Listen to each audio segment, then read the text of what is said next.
Hello বাচ্চারা, sir কি হয়েছে? বাচ্চারা আমাদের ক্লাসে একজন ভূত হয়ে এখানে আছে। ওরে বাবা, তাই নাকি?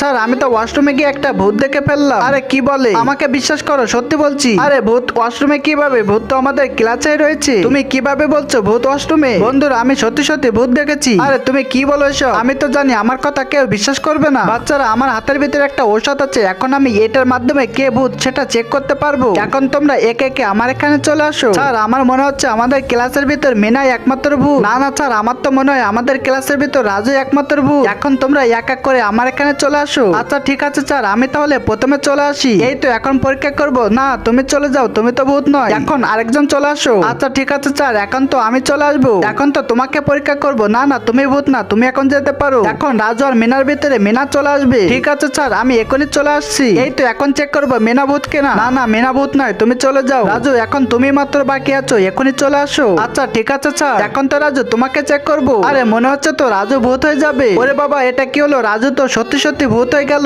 পালাও এখন সবাই এখান থেকে। আরে এটা কি হয়ে গেল? রাজু তাহলে আমাদের ভিতর এতদিন ভূত হয়েছিল। বন্ধুরা, ভিডিওটি ভালো লাগলে লাইক সাবস্ক্রাইব করতে ভুলবে না।